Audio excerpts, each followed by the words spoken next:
Hello everybody. Welcome to another Friday with Dannphan. I hope you all have been having a fantastic Friday so far.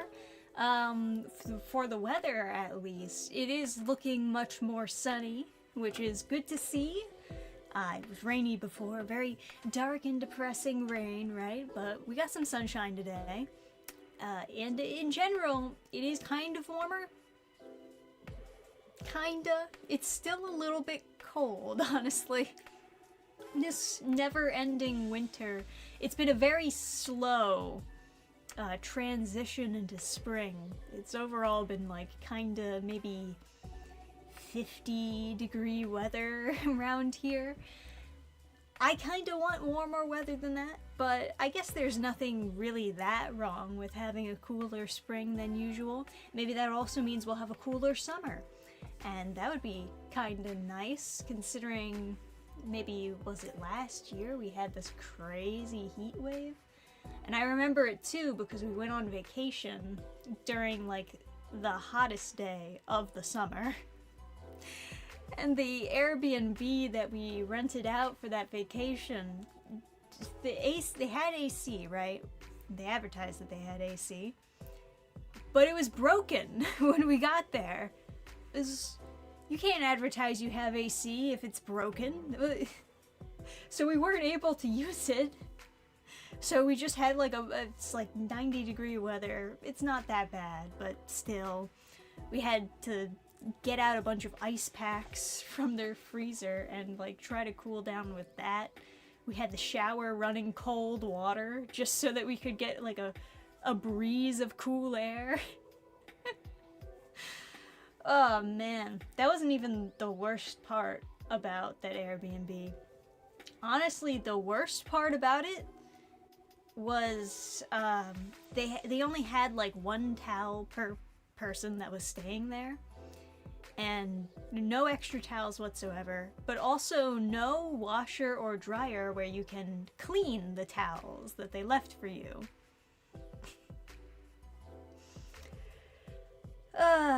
And we were staying there for like a week. So, you know, would have been nice if we could clean the towels that we were using. They were confused when we asked about it too. We were like, are there other towels, or is there like a place that we can wash them? And they were like, what? Why would you need more towels? I don't understand. Like, I'm still confused thinking back on that whole situation. Like, did they not understand that most people take like a shower every day? We were out like doing hikes too. We were like hiking in 90-degree weather and coming home sweaty. And then we couldn't take a shower. We had nothing to dry ourselves on. Oh man, yeah. That was still a fun vacation though. Despite everything, it was still fun. But I would not rent with that same person again. It was it was a nice house. That's how they got us there, right? But they just didn't know what they were doing when it came to actually taking care of the Airbnb and actually providing for people who were staying there. I mean, broken AC, one towel per person, and no way to wash the towels. Oh boy. Not ideal for when you're staying at an Airbnb. Let's see, as for warmer weather, you'll be getting plenty of it soon, considering it is the 1st of May. Hey, you're right, new month. Let's go. I'm looking forward to the warmer weather, because I like to go out on walks when the weather is like nice like this. Obviously, when it's too hot, it's just dangerous to go skipping on a walk while you're being cooked by the sun, but when the weather is really in that good mid-70 or even 80 weather, mid-60s is also fine. Just like that nice sweet spot, it's great to just go out on walks and get fresh air, get some exercise, clear your head. Oh my god. Could my head need clearing? I've watched a bunch of videos on this same topic where they talk about how when you're on social media so much and you just have this constant stimulation from all this different content all the time, it really does just fry your brain completely. And the only real solution is to go out there and do something to relax your brain so that you can just focus on one thing. Mainly just being able to focus on one thing, like putting down the phone and instead reading a book and just focusing on the book, or going on a walk or hike, you know, physical activity where you can just focus on that.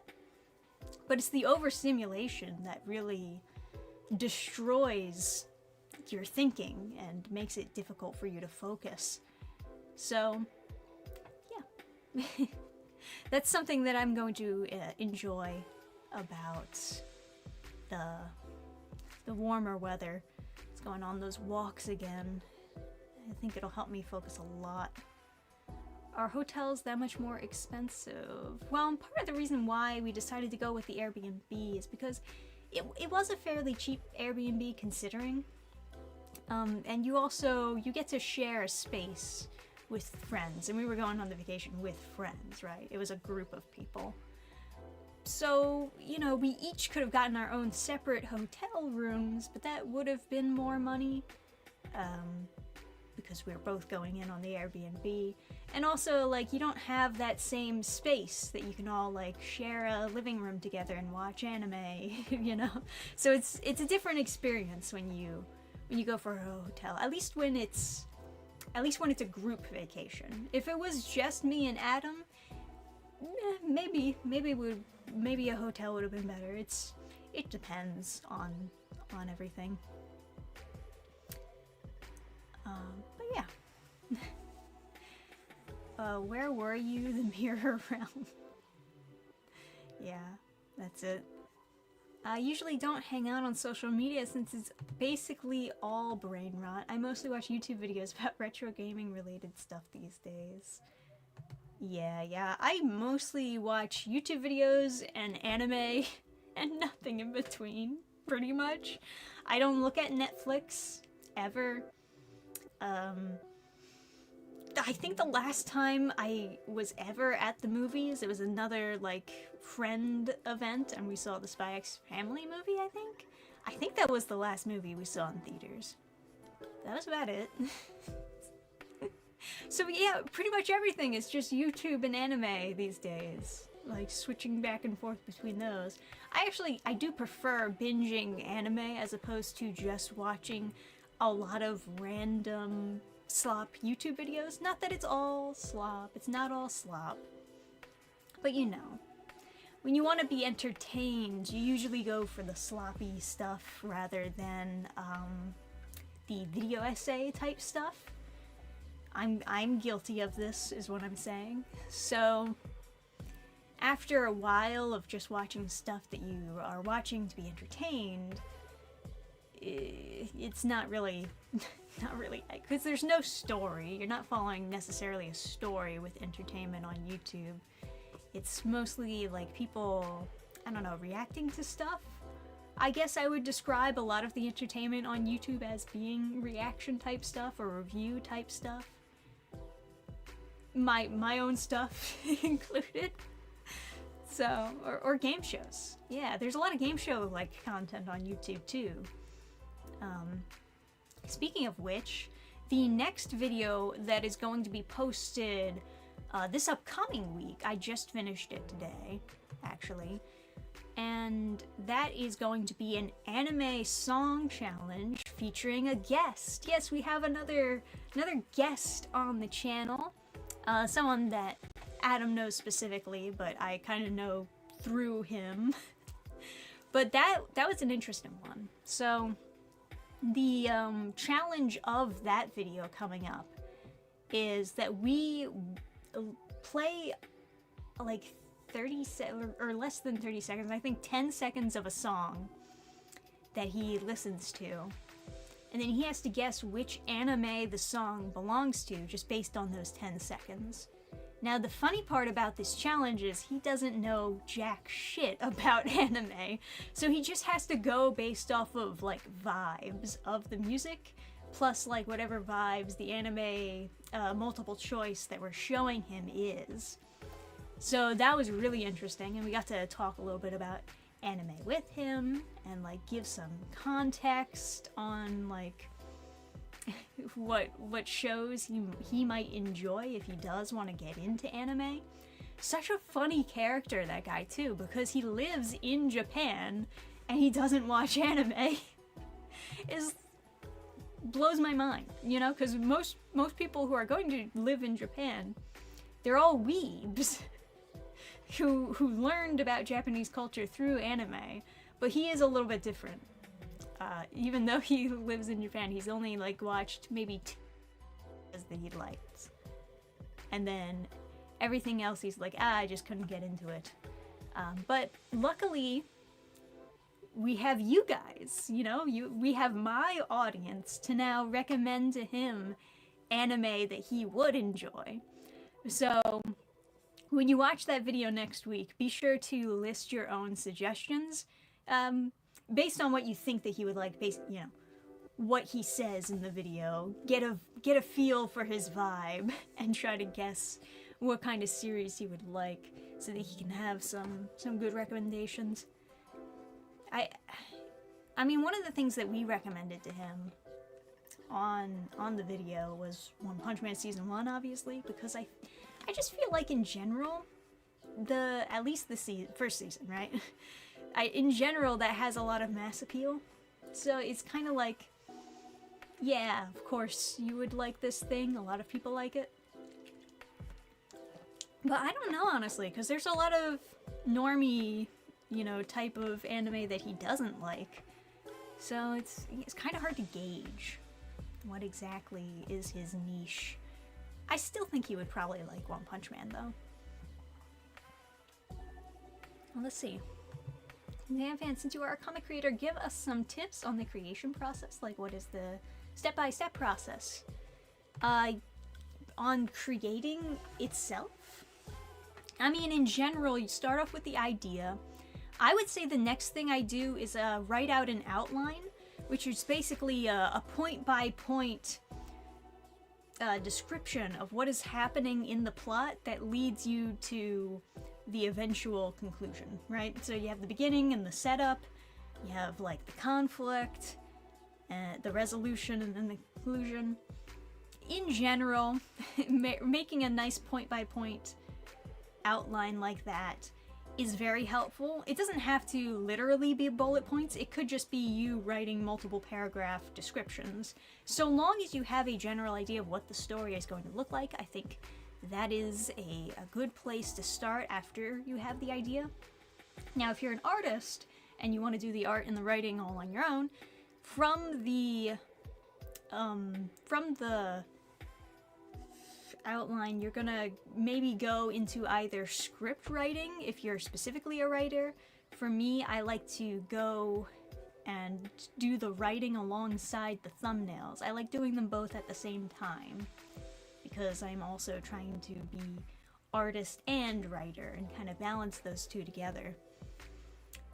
But if you're just a writer, you do the script, and then you get another artist to essentially do thumbnails and figure out the paneling for you. Essentially, right? But if you are doing the art yourself, you go into the thumbnails, then you start doing, like, the drafts. I would say once you're doing the actual drafts of the pages, once you have, like, sketches of what the pages are going to look like with the dialogue and everything, it's a good idea to get early feedback, so that you don't completely finalize everything until you have some initial idea of what people are going to think about what you have so far. And then once you apply the early feedback, you can make your edits, start finalizing everything, get some more feedback after everything is, you know, cleaned up and inked up, because they're gonna point out typos, they're gonna point out like inconsistencies and whatever other mistakes you didn't catch. And you'll have to go back and do some more edits. But yeah, and then after like the whole editing process, you're kind of good to go. It's like for a lot of people, it's like a really back and forth type of process of write thing, get some feedback, adjust, get some feedback, adjust. It can last for a long time depending on how long the story itself is, or how difficult it is to find a good compromise between what you want to do and what people would actually enjoy, what your ideal audience would actually enjoy. Obviously, don't try to shoot for an audience that's not interested in your content to begin with, but, you know.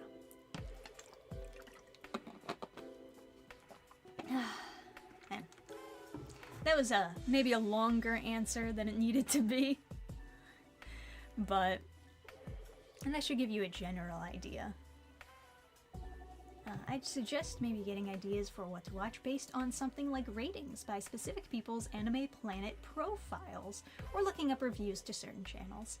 Yeah, I mean, there's a lot of, I guess, anime review channels here on YouTube that'll give you a general gist of what to expect from an anime. Sometimes I feel like, depending on the person, of course, who's reviewing it, sometimes I feel like they're not giving me a good impression of what to expect from the anime. Like, sometimes I listen to the review and I have a completely different idea of what I'm getting into. And then I actually watch it and I'm like, whoa, this tone is completely... It was just a 180 from how they described it. Ah, man. Sorry, if ever in the stream I start like holding my head a little bit. I do have a bit of a headache. It's one of those like just on the side of your brain type of headaches. It's just on this side, you know? You know what I mean? Despite the headache, I am actually in a pretty good mood. So it could be worse, but if I look like annoyed or tired or something, I'm not actually annoyed or tired, it's just the headache. Which I mean, I guess headaches do kind of make you tired, but what I guess I'm saying is it's not your fault, and it's not because anything bad is happening. It's just one of those things, you know? Sometimes your brain is just like, time for headache. Let's go. Is there a method for planning how many pages a comic should be? So there's a general rule of thumb that you can follow.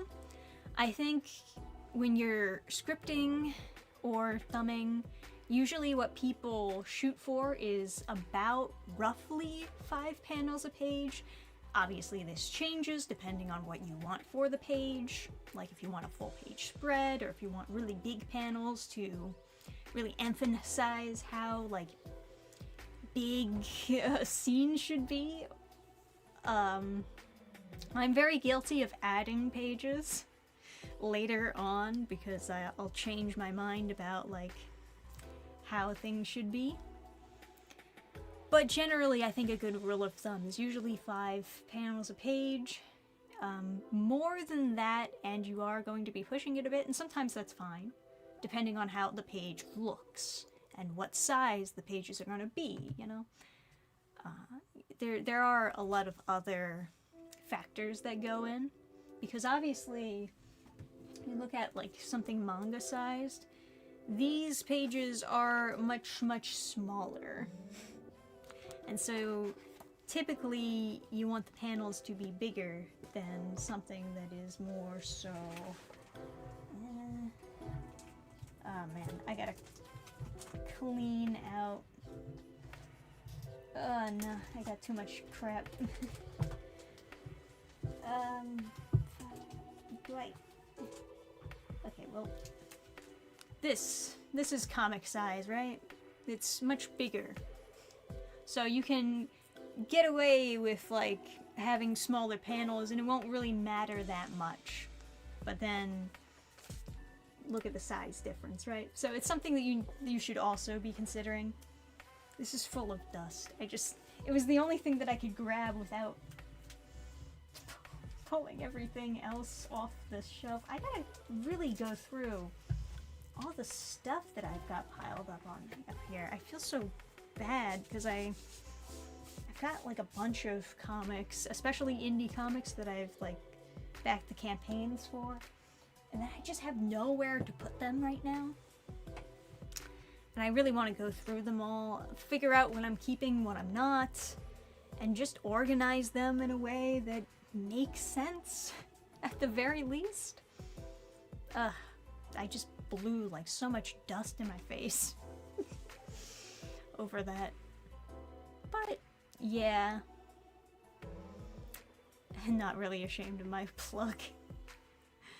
Yeah, for sure.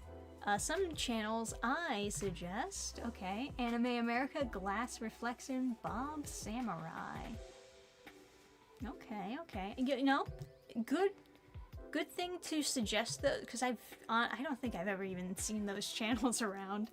Mostly, I think the channels I mostly see when it comes to anime reviews are people like Chibi Reviews, or, what's that one guy? Joey something? I'm so bad. Joey something. It's Joey something. I know his name is Joey. But you know the guy. He's another one of those weebs who lives in Japan. Oh, you know, that's not completely true. I think another anime reviewer that I do watch is Cultured Crusader, but I only know about him because a friend suggested him. And his reviews are pretty fun. I have enjoyed quite a lot of his reviews. Even though he's into edgy slop, which I am not into. It's like probably the biggest disagreement I have with the reviews that he posts on his channel is like he's into the edgy slop and I'm like, cringe, bro. But I get it. Some people are kind of just a group of people. You know, no hate to him. He can enjoy what he wants. But, you know, the anime man. I guess so, yeah. Not that I've watched his channel recently. It's one of those channels that I just, like, know of because he was so big, at least for a while. And then, I guess I fell off. I fell off on watching both him and Chibi Reviews. I haven't looked at their content in a while. Oh, but I guess I have watched a lot of comic review channels, of course, manga review channels, and then just general reaction type of channels. I've watched a lot of reaction content in the past couple years, almost exclusively. I've also watched a lot of like art tutorials and vlogs of artists and comic artists and what they're doing and how they're creating stuff. I really enjoy those also because you kind of get this perspective into somebody else's life and you can kind of compare what they're doing to what you're doing and how they're finding success and why it works for them and if it could work for you, you know. You kind of gauge what does the industry look like for other indies like me. So I really enjoy that. I'm not very good at making that kind of content myself. I don't know. I don't do very well vlog-wise. I've tried to do a couple vlogs. It's just, it doesn't feel natural, I guess.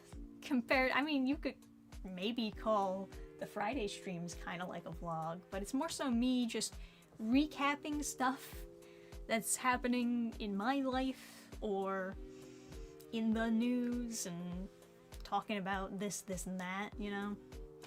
It's not really following me around with a camera, you know, filming us at conventions. We don't really do that. I do post pictures, of course, of our tables at conventions and stuff like that. You watch other artists do vlogs on the conventions that they do. Oh my god. They blow us out of the water every time. Well, so many other people are like a lot more crafty than I am. No hate to them on that. I'm complimenting them. They are much more crafty, so they have like better looking booths in general. A part of that also is they have less stuff to sell. We always have like such a big amount of content scattered about, and sometimes people are a little bit confused about like what we're actually selling. So I'm always happy to put the books in the center, so hopefully it is the thing that draws the most attention to the books, because that is the most important thing by far. As for Chibi, many of his old videos are worth looking, assuming you don't get spoiled by his old titles and thumbnails. Pretty much a doomer, not focused on anime itself. Especially don't want to hear him anymore because he lies and exaggerates laws that he believes are banning anime, or certain countries are doomed. Yeah, you know, in general, I totally get what you mean, Gabe. Totally. I think a lot of channels follow under this doomer, the world is ending, so please click on my video and listen to me talk about this. Sometimes it is worth drawing attention if you believe that, you know, somebody's being smeared or their rights are being violated, or if you think a good anime is being thrown under the bus for no good reason, right? Or a mangaka, for that matter, is being thrown under the bus for no good reason. Sometimes it's worth bringing attention to those types of cases. But yeah, I don't like doomer content. So, and I think over-exaggerating a situation to make it seem more doomer than it actually is, that is really frustrating, because I don't like doomer content to begin with, but the fact that it's not even that bad of a situation, but you're making it out to be so much worse of a situation, that's, you know, that's just exhausting. Yeah. But no, I haven't looked at Chibi's content in a long time. I've certainly, like, I've had a history of tapping into that kind of energy whenever people are freaking out about something. I had, in the past at least, made videos about whatever trend people are freaking out about, especially in regards to anime. I guess I've kind of stopped doing that for similar reasons that you're mentioning. It's like, I don't want to go down the path of just doing doomer content, especially when people are exaggerating about a situation. And once you find out that it's exaggerated and it's not actually that big a deal, you don't want to contribute to that anymore. So, you know, it is what it is. But no, it's a shame. I prefer, like, maybe overall more lighthearted content. I don't like it when people just approach every topic as though, oh, the reason why this anime is bad is because the world is ending! We're all gonna die! You know, that's not exactly the right way to approach things, but there's definitely a lot of channels that maybe fall under that category sometimes, you know. Not to mention the dumb drama he gets involved in. I don't actually know much about any chibi drama, honestly. But yeah, need more positive stuff like anime recommendations. Totally. I'll definitely have to check out some of the channels that you recommended, because I would love to see some good recommendations as far as anime. It's difficult to make my own video reviews about anime that I enjoy, because sometimes I feel like I'm just talking to a wall, like people don't get it. Maybe it says a little bit about, like, maybe content I enjoy is a little bit more niche than I originally thought. But other times I feel like people only care about the content I make when it is specifically roasting something. Or you know, exaggerating about something. Well, mostly comic roast, right? Because that is like a lot of my content is reading through cringe comics and being like, this is bad. Which is entertaining. I understand that it's super entertaining because I also enjoy that type of content myself. I watch a bunch of videos that do that. But yeah, I don't actually think that the world is going to hell. I don't think that because a bad comic was made, that means we're all doomed. Artists can never succeed. I don't actually think any of that. Not by any means. But so I would never go that far. I think everything overall is actually going pretty good. Overall, anyways. I guess everybody has their own separate perspectives on what they think things are looking out to be. I guess speaking of anime reviews, after I post the video for next week, which is the anime song challenge, that's gonna be a fun one. You'll want to definitely watch that when it comes out. But then the following week, kind of an empty space, you know. After that video, I'll have to figure out what I want to do next. And an easy thing to do would just be another comic read-through. But I think the video that I want to do the most is talking about this anime reboot that I watched with friends. I use the term reboot kind of loosely because it's an umbrella term, right? But I guess it's supposed to be like a sequel to this other anime. Maybe I'll do my research. I'll do a little bit more research on what it's actually supposed to be. But I don't want to reveal which anime it is because it'll be a surprise for a lot of you who probably don't even know that this has a reboot. But I will say it is probably the worst reboot of any anime I have ever seen. Ever. Yeah, that doesn't count like live action remakes. Those don't exist. Those are not canon. But this one is crazy. And for those of you who have seen the original anime, you probably don't know that this reboot exists, so I think it'll be extra surprising when you see this video. But I still have to record that. It is what I want to do next, though. I think I want to cover it next. Because I find the story behind it and why this reboot was made to be so interesting. Even more interesting is just how structurally different and how much of a 180 they do from its original content. It's just so far from what original anime was and then what they decided to do with it. It's so crazy. So that's a video I really want to make. And I think I will probably work on that next. And then maybe just slide back into doing some more cringe stuff. Because I get it. There's a lot of good cringe out there.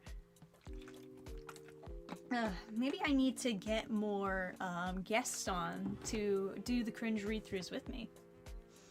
That could be fun. Bring back Melee James to torture him some more. I feel like Adam genuinely does hate doing the read-throughs, though. I was originally trying to do it with him. There was a small portion of time where I was trying to get Adam to do read-throughs with me so that we could, you know, bounce off of each other. Oh my goodness, he was always in such a bad mood afterwards. He hated them. And I was just picking like some random, very like low tier cringe type of stuff, but he was just in hell. All that being said, seeing his reaction to those Avengers Academy chapters, it was so worth it. It was so worth it. He was miserable, he was shocked, he was appalled, but I was just laughing it up the whole time. He... Oh my god, if you have not seen the videos where I think it's called Torturing Two Men with Avengers Academy, watch that.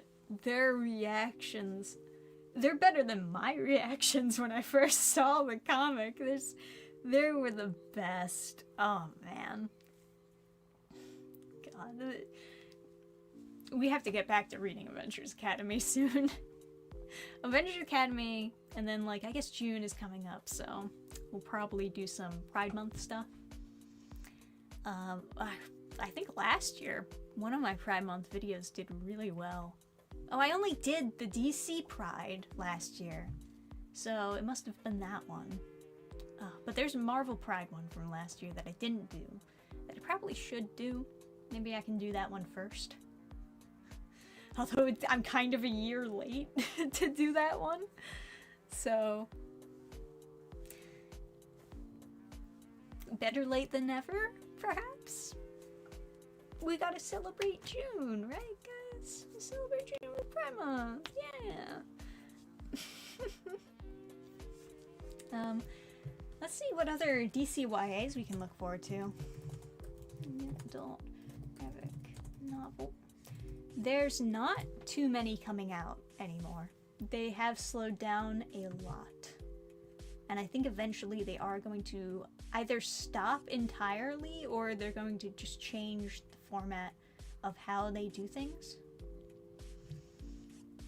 Alright, so the last one we read was the Nubia sequel. That technically came out September last year, but I didn't get around to reading it until recently, so I posted that. That was interesting. But upcoming, there's another sequel to another DCYA comic. Can you guys guess what it is without looking it up? Go ahead. Guess which, it's one that we've read on the channel, guess which DCYA graphic novel got a sequel. Dun dun dun dun dun dun dun. I'll play the music and everything. I'll wait until at least one person answers. I Am Not Starfire? You think it was that one? That's a very, you know, I would not be surprised if it was I Am Not Starfire. That's a good guess, for sure, because that one got a lot of eyes on it. But maybe the fact that it got so many people talking about it is what made them too scared. Too scared to do a sequel of that one. That's too spicy if it has too many eyes on it. But then again, I thought the first Nubia was too spicy. Somehow that got a sequel. But I don't know. Was it already? Did they already have a deal to make Nubia a multi-book DCYA thing before, like, they actually got back the reviews on the first one? I feel like that is not the case, but they'd do a sequel for it if they aren't cowards. Yeah, something like that. Okay, I'll tell you. The next DCYA comic that just recently got a sequel this year is Galaxy the Prettiest Star. The next book is called Galaxy 2 As the World Falls Down. So I can only assume that perhaps the sequel is meant to deliver on a lot of the quote-unquote setup that they had for the first book, because they have this brief concept of this alien race looking for this rock in Galaxy's heart, right? And the fact that she is no longer in disguise means that they are probably able to track down that rock. So they're going to invade, and I guess she has to fight them. I don't know. There is pretty much nothing set up in the first Nubia book. But then they just like decide, okay, Nubia 2, she's gonna be training on the Amazon island. And that's fine. But, I mean, there's really not that much of a story in Nubia 2 either. They both have, like, kind of non-stories, you know? At least Galaxy has something to maybe work off of. Nubia just didn't have anything. There was just nothing there. There's not much conflict. And then they only started adding in villains in the second book, like real villains, not like teenagers at school. That Nubia video was funny, an entire book about Amazon being rage baited through text messages. Oh my god. I was not deceptively editing that book well, I was like editing it to make it shorter to cut out a lot of the fat from my experience reading Nubia 2. But trust me, it really was, the experience really was just like people constantly having conversations trying to make Nubia feel better. It was like that almost all the time. It was very excessive. So, when I call the video validation, that really is just my impression that I was getting from reading it. It's just like nothing but that all of the time. But yeah.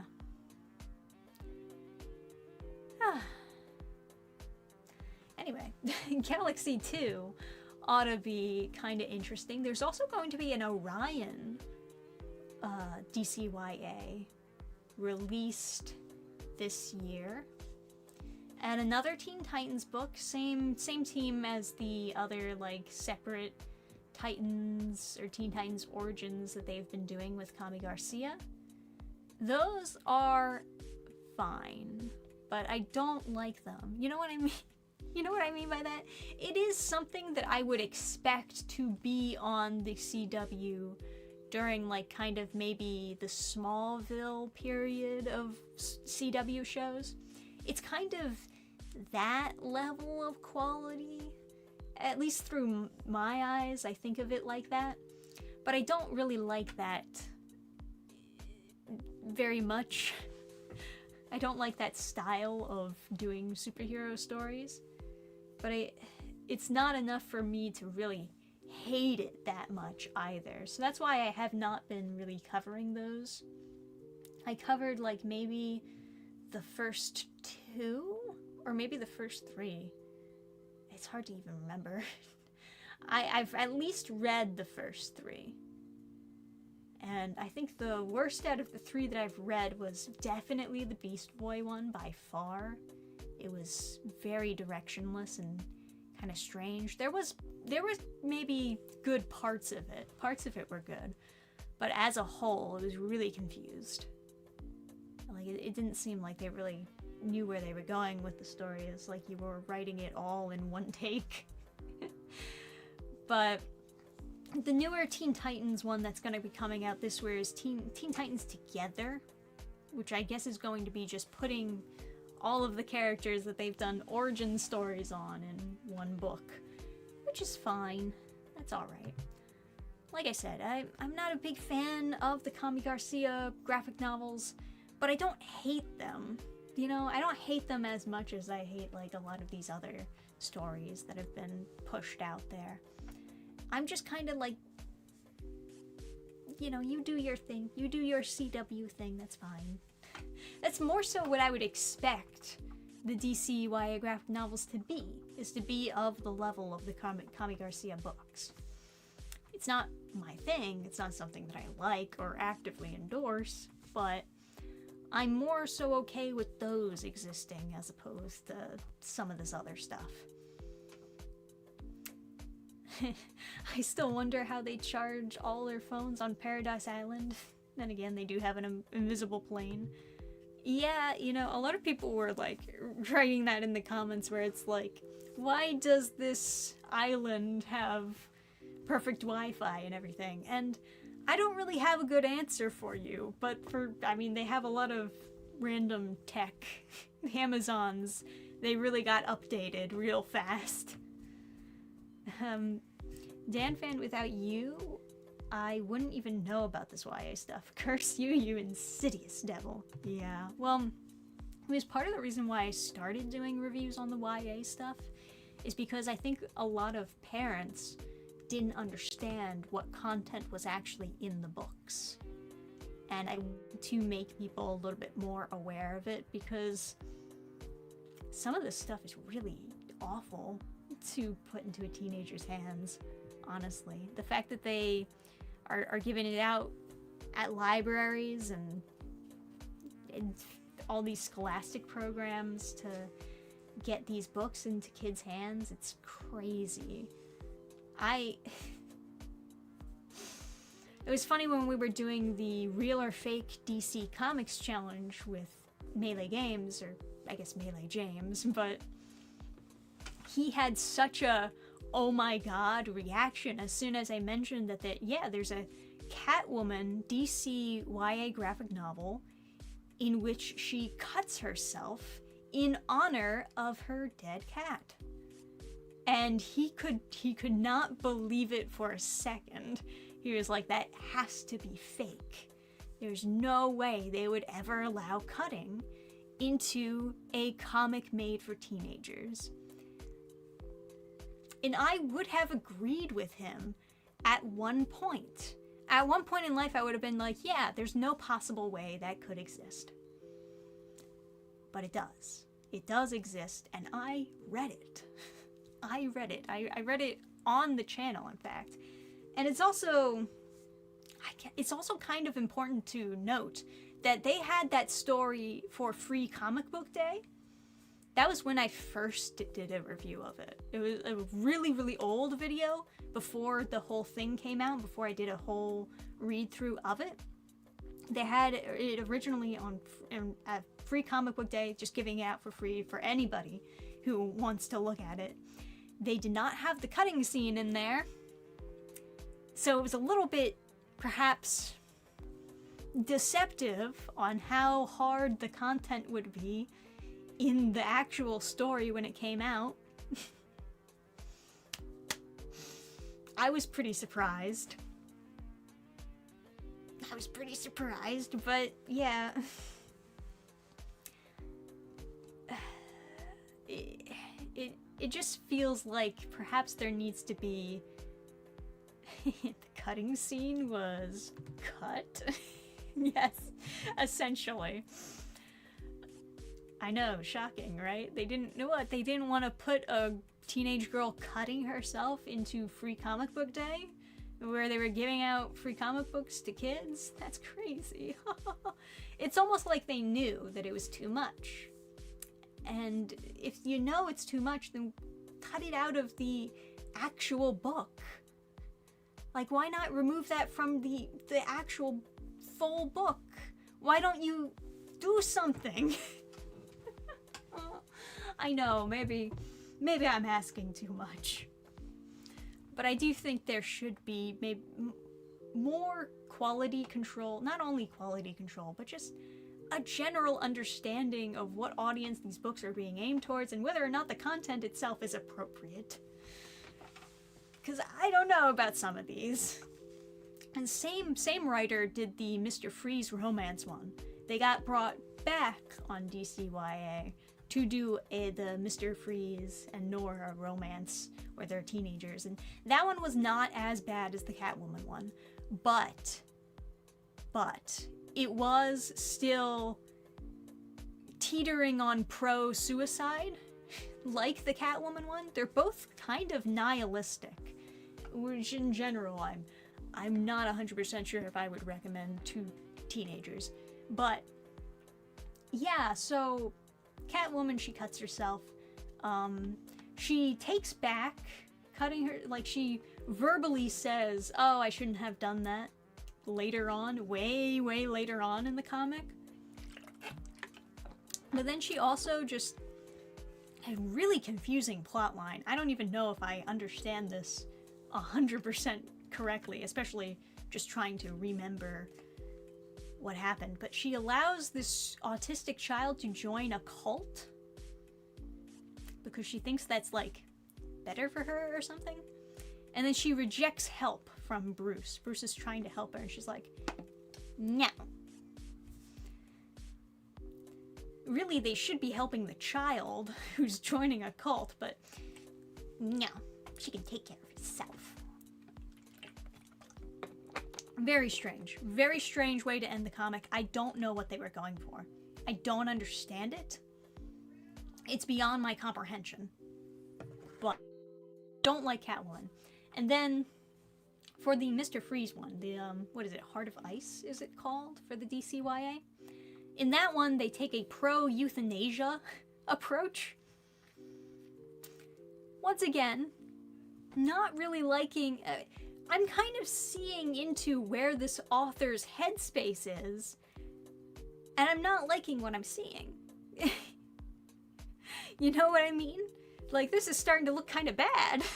If we're going from, like, cutting yourself, and then the next book she writes, she puts in pro-euthanasia, I should be able to commit suicide, and nobody should be allowed to stop me because that's bad.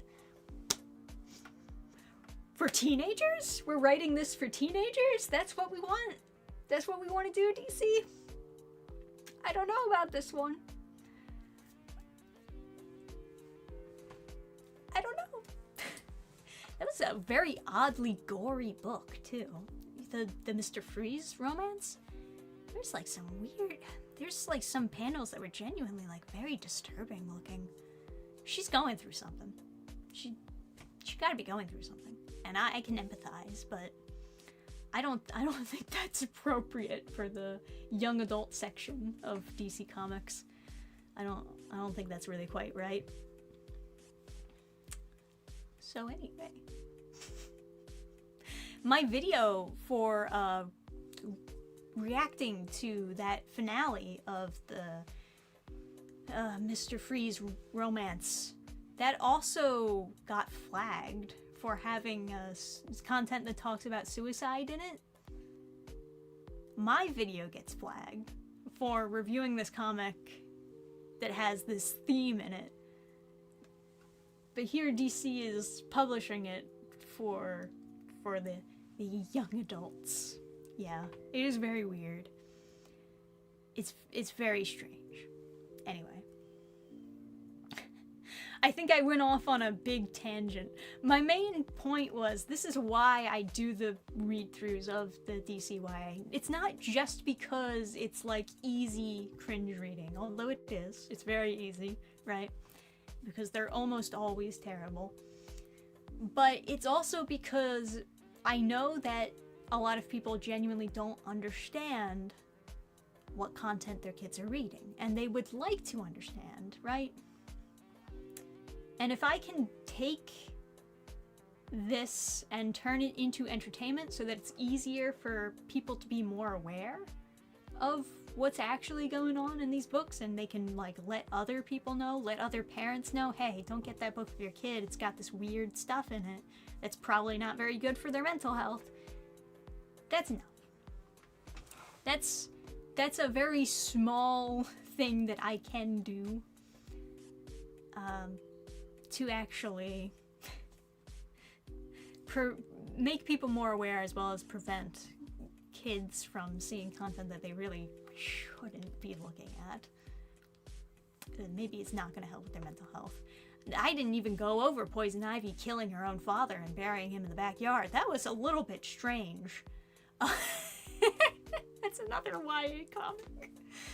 That was a little bit strange, I gotta say. What's the writer trying to tell teenagers to do here? It's so subtle. I can't. Are they saying that they have daddy issues? What? Maybe. I don't know. It's a little bit hard to tell. But no, absolutely. This isn't even like the first time I've had like conversations with parents about this exact topic, because it's not even just DCYA. It's other stuff like webtoon stuff I've heard from parents that they were like super disturbed to find out what the content on a lot of these webtoon comics actually were. I guess that's somewhat relevant because like I did the overthrow video, right? But legitimately, not even on the channel, but like in person, we were at like a book fair or something like that. One of the many fairs that we've done. We've done a lot of them. One of the parents of like this 12-year-old girl, she comes up to the table and she's like flipping through the books and she's asking us about like the content that's within it and if it, you know, has any like weird sexual stuff in there. And one of the books she was looking through was L.A. the Eliminator, which is very kid-safe type content. It's basically slapstick is about as far as I go with that, and everything else is like very sanitized. So, you know, I explained that to her, and she's like, oh, good, because some of this stuff that librarians are recommending are really not appropriate.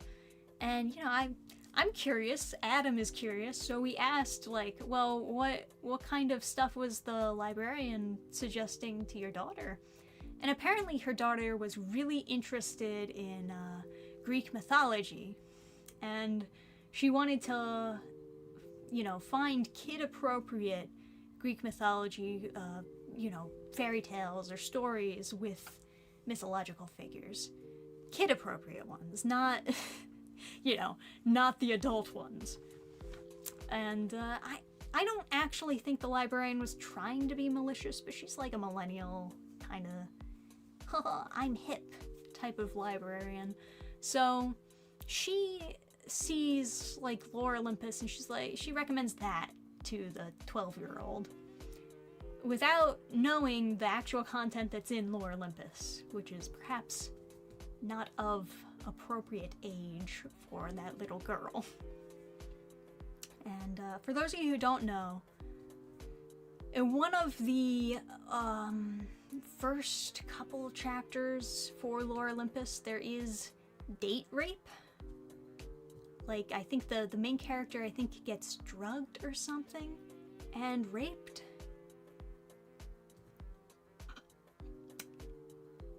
It's, from what I've seen, it's not graphic per se, but it happens. And later on, the mother finds out about this when she's like looking over her daughter's shoulder to see what she's reading. And she was very upset. She was very upset about it. Complained to the librarian, you know, returned the book and was like, you know, how could you recommend this to a kid? My daughter's like not even 13 yet and you're recommending her this, you know, very... I totally get it though.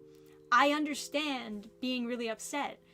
If that happened to like my child, I would also be like really upset. Like, but I don't think anyway that the librarian had any ill intention. I think she just didn't know, and she just assumed because it was like cartoony figures and because it's from Webtoon that it must be child safe. But no, that's actually not the situation that was going down.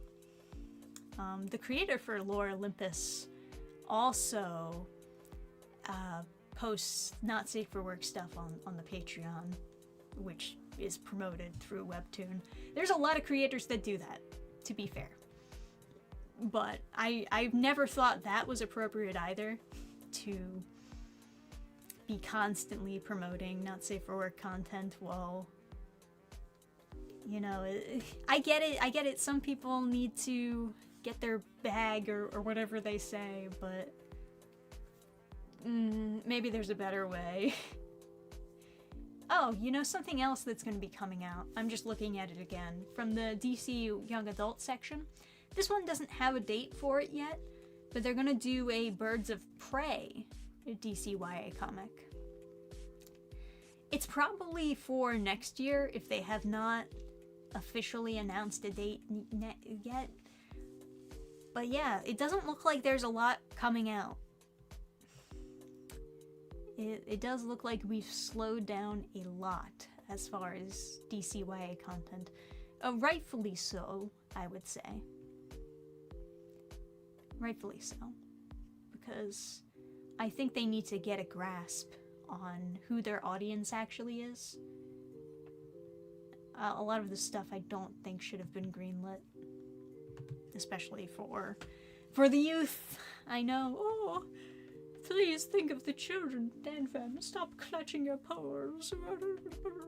Yeah, but maybe I have a point. Have you considered that? Maybe I have a point. Just saying. Just saying. Anyway, we are past the hour, which is crazy because I feel like we just started. I feel like I haven't really even dived that deep into a lot of the a lot of the stuff that we discussed on this live stream. We talked about a lot of different stuff, I guess. But all Fridays with Dannphan must come to a close eventually, I suppose. So we'll wind down a little bit, and then we'll hop off, I suppose. Yeah, I know. That did go by super fast. I was ranting and raving about all this random stuff. I went into this tirade about DCYA. I just, like, remembered how bad DCYA was. Ugh, man. Sometimes, you know, I have to read Nubia 2 Real in order to remind myself just how bad DCYA content gets. Man. I read Lore Olympus a while back and was very confused when a random content warning showed up. Oh, warning showed up. Yeah, you mean warning, though. I get it. I totally get it. Yeah. Why Birds of Prey is a team of adults, aka women? Well, who knows? Because I think they already... Yeah, didn't I review another Black Canary DCYA? I'm pretty sure I did. Pretty sure I did. So they already have, like, a DCYA version of Black Canary. That's one of the birds, anyway. They got one bird already covered in their teen content. Let's see. Hi, Dannphan. Read Reaper 1 and 2 comics and loved them. It was great seeing the quality jump from issue 1 and 2. It's very inspiring. Great story and art. Looking forward to part 3. I am so glad to hear that, man. So cool. A mystery has been solved. What? Remember, like, the fisherman, like, comic where, like, he's, like, the master fisherman that's, like, really bad? I guess so. It was like the Korean thing that I had to read with, yeah. The brain rot manhwa? Yes. Yeah. So the thing that they were fishing for is this. What is it? Abalone. It's like a type of mussel, and it makes that design. You make jewelry out of the shells. Well, there you go, guys. If you guys remember God tier level fisherman, that's what he's fishing for. It's actually quite nice. Yeah, right? Yeah. I can see why they would make jewelry out of this. It looks like mussels on the beach. Yeah. Hey. No, like my camera's not really focusing in on it that great. Yeah. Water. I'll give you more water. It's okay. I'm almost done anyways. But no, thank you so much, Comics Legends. Thank you to everyone who gave Reaper a chance for sure. And something else I wanted to briefly talk about is they're opening up worldwide mochikomis now. And the first thing I can think is, man, I have got to submit something to a mochikomi. I would love to get editor feedback. But it's so difficult to figure out, like, what am I gonna submit? Because I gotta submit something, like, recent, you know? So that it actually represents my current skill. And maybe it makes more sense to do something from scratch, to just do a new one-shot, to flex on current skills. But then part of me thinks, well, if I want to do a redo of Reaper Book 1, maybe I should just work on, like, the Reaper Book 1 chapter, polish it up, and submit that for review. And then maybe once I get, like, if I get some feedback from them, I can apply it to when I'm actually doing the full-on reboot, the second edition, I guess I should say. Because it's not really like a reboot, you know? It's more so just a polished, fixed up version of what already exists. But that was my thought anyway. I'll let you know how that goes, if that turns into anything. Right now I'm just kind of spitballing ideas. But yeah. In my opinion, I would leave issue 1 alone. It has charm to it. I would just spend time on book 3. It's part of evolving the story. Everyone says the same thing, right? And I think the reason why they're saying that is because they think that I'm gonna just constantly be redoing the first books. Maybe. But no, I did start on book 3. I haven't gotten very far in it, but I have started doing the drafts for book 3. I have an outline ready. I got some thumbs, just drafting them out right now. I'll probably have the first chapter of that book done pretty soon. But I do want to submit something to the Mochi Komi, because it's so valuable to get any feedback on your comics, right? Reviews are so underrated, guys. If you have read any of my comics, be sure to leave a review, even if it's not like a social media review, because you don't want to, like, I don't know, leave a comic review on your timeline for whatever reason. That's fine. At least leave a review on the website, on burningstarcomics.net, because the reviews are so valuable. More valuable than gold. They're just, I need the reviews, right? But all that being said, getting reviewed by a professional editor is also, like, so valuable. I would love to at least have that done at once in a lifetime, you know? Especially a manga editor. That's crazy. That is essentially the comic book industry now. It's almost exclusively focused on a lot of these manga sales. So it would be so insightful to get feedback from a very professional editor. But those are just some of my thoughts. Obviously, nothing is on a time limit as far as I know. Oh geez, if I find out later that they're gonna close the Mochi Komi like in 2 days, I'm gonna just die. I'll just combust right here in my chair. But yeah, so we'll talk more next week, and you enjoy the newest video that's coming out next week, because I think a lot of you will find it to be pretty fun, the anime song challenge, especially because you guys can play the game also, like, in the comments section. But yeah, definitely check that out when it comes out, and we'll continue talking on stream, and I'll share whatever new information I have for you guys when we reunite next week, I guess. Yeah, you did. You came in when the stream ended.